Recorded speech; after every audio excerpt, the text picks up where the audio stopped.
to talk about how I got to the point working on technology for social good, how I sort of discovered my path of a sort of purpose-driven career, and what it might look like with a more purpose-driven technology community.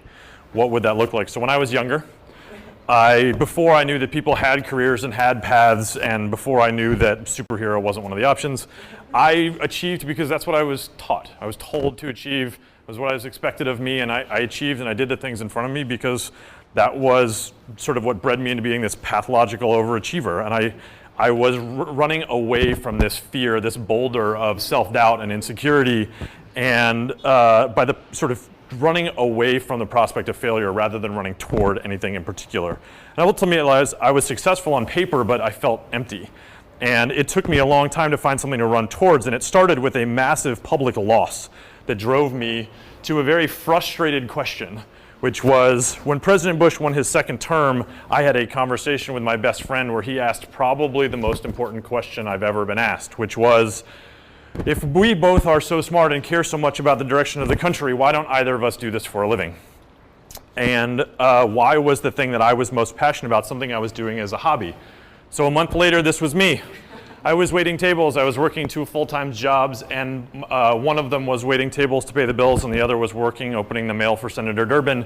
These were my very unglamorous first steps into having a career of purpose that led me eventually to the first Obama campaign, where I got to be part of building the original original digital team that sort of founded the Obama magic fairy dust. And that has taken on its own mythology, everything from how social media won the election in 2008 to how cloud computing won the election in 2012.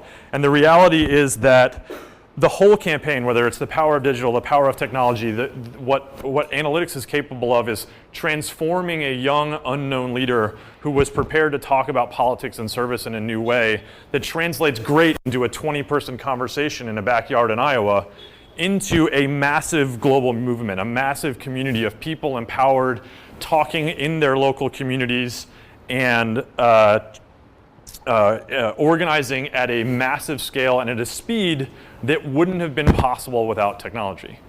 But the important thing about this is that inside an organization like the campaign, technology is not the point, right? Novelty is not an outcome.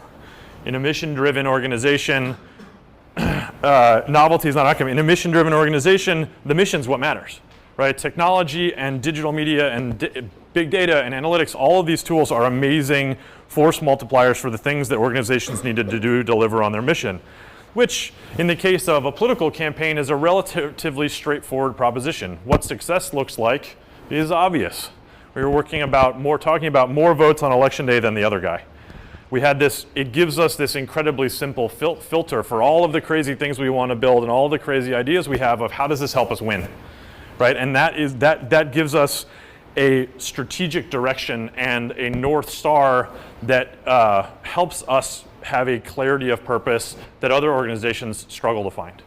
And when we think about the other organizations we work with, the other issues we work on, more complicated public policy issues, humanitarian issues, what does success look like?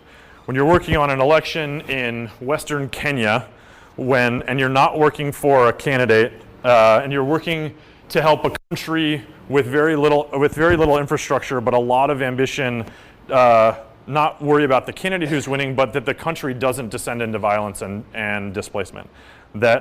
Is that just a binary outcome? And if it's just a binary outcome, then how do you know you're making progress if you can only measure at the very end? And this question gives us an opportunity to shift from outputs to outcomes.